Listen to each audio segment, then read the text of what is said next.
नहीं, सरासर एक बेईमानी है और ये बेईमानी इस देश की जनता के साथ है। पिछले 10 सालों में जिस तरह की न्यूज मेन स्ट्रीम मीडिया ने परोसा है, उस पर अब हिंदुस्तान की जनता को भरोसा तो बिल्कुल भी नहीं है। और मीडिया की रैंकिंग आप देख लीजिए कि कहां से कहां पहुंच गई है। नमस्कार दोस्तों, आप देख रहे हैं सच का अड्डा न्यूज चैनल।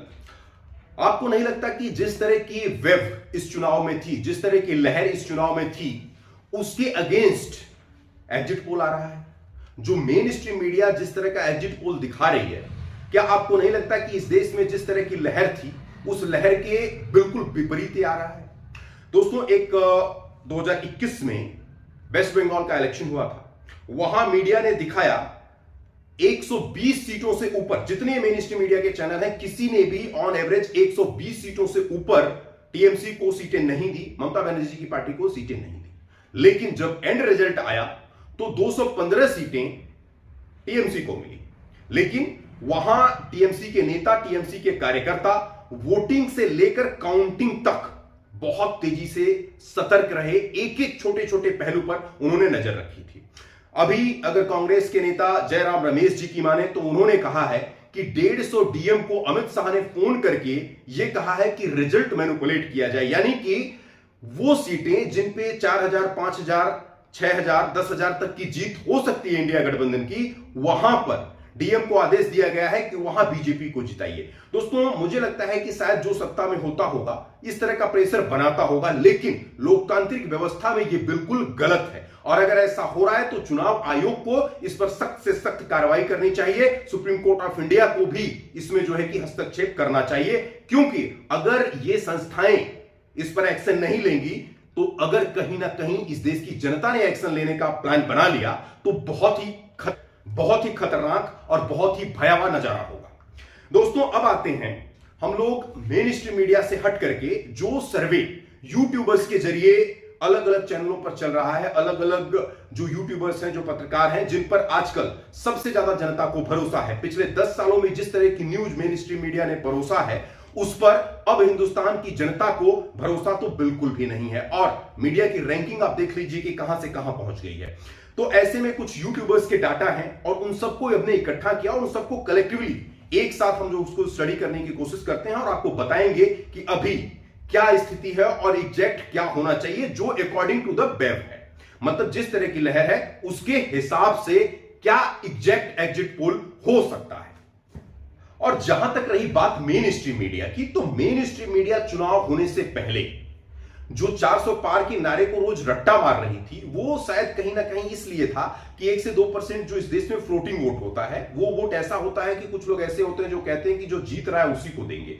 उनकी ना कोई विचारधारा होती है, ना उनकी कोई मजबूरी होती है, ना ही उनको किसी चीज का लालच होता है। कुछ लोग लालच में भी चले जाते हैं, क्योंकि इस देश में जब चुनाव होता है तो कुछ ऐसे वोट जरूर होते हैं जो पैसों पर, दारू पर, मुर्गे पर चले जाते हैं। यह सच्चाई है, सुनने वाले को चाहे भले ही बुरा लगे, लेकिन यह सच है। तो इस तरह के वोटों को इन्फ्लुएंस कराने के लिए मीडिया इस तरह का काम करती है और ये कहीं ना कहीं सच है, चाहे सुनने वालों को बुरा लगे, लेकिन सच्चाई यही है।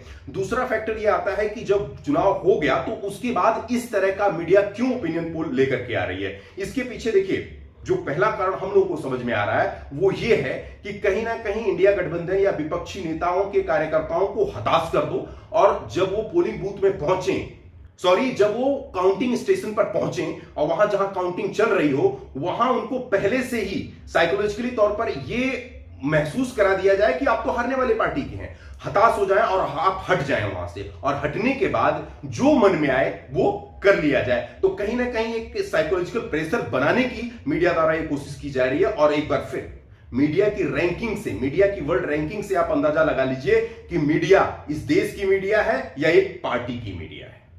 दोस्तों, अब बात कर लेते हैं एग्जैक्ट एग्जिट पोल की, जो अकॉर्डिंग टू वेब दिख रहा है। जो तमाम यूट्यूबर्स जिसकी बात कर रहे हैं, तमाम वो पत्रकार जो वाकई निष्पक्ष पत्रकारिता करते हैं, उनके द्वारा जो डाटा छन करके आ रहा है उस पर एक नजर डालने की कोशिश करते हैं। देखिए, इंडिया में टोटल 543 सीटें हैं। बहुमत के लिए 272 सीटों की जरूरत है, यानी कि जिसके पास 272 सीटें आ जाएंगी वो अपनी सरकार बना लेगा, वो चाहे इंडिया गठबंधन हो चाहे एनडीए हो।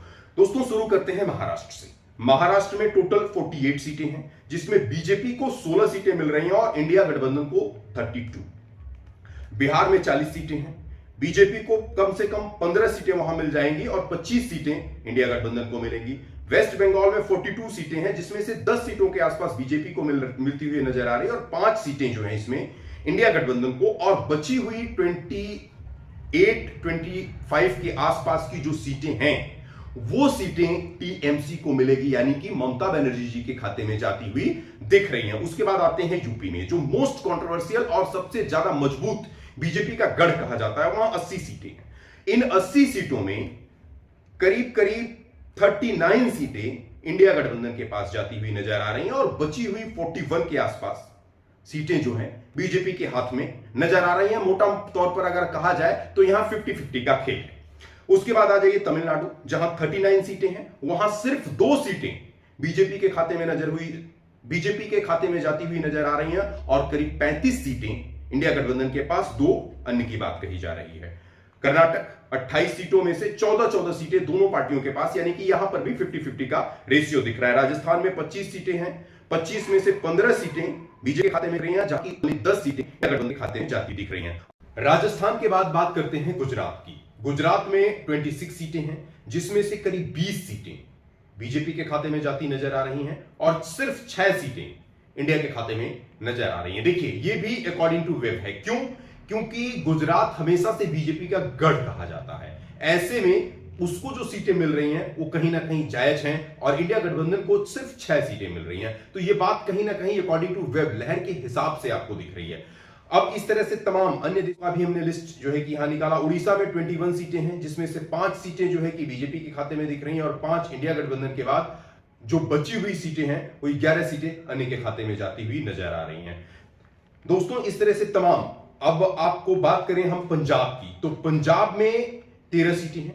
13 सीटों में से एक भी सीट बीजेपी के खाते में जाती हुई नजर नहीं आ रही है। हरियाणा में 10 सीटें हैं, 10 सीटों में से सिर्फ 2 सीटें बीजेपी के खाते में नजर आ रही हैं और इंडिया गठबंधन को करीब 6 सीटें मिलती हुई नजर आ रही हैं और अन्य के खाते में 2 जाती हुई नजर आ रही हैं। हिमाचल प्रदेश में 4 सीटें हैं, ये 4 में से 2-2 सीटें दोनों की तरफ नजर आ रही हैं। दोस्तों, ये जो लिस्ट टोटल इसके लास्ट में अगर कंक्लूड करें और हम टोटल देखें तो पूरा जो इंडिया का एक डाटा निकल करके आ रहा है, जो मैसेज सोशल मीडिया पर वायरल हो रहा है, और उसी मैसेज को अकॉर्डिंग टू वेब इस देश में जो लहर थी उस लहर के हिसाब से माना जाना चाहिए और इसी तरह का अगर वाकई निष्पक्ष चुनाव हुआ है तो इसी तरह का परिणाम भी आना चाहिए।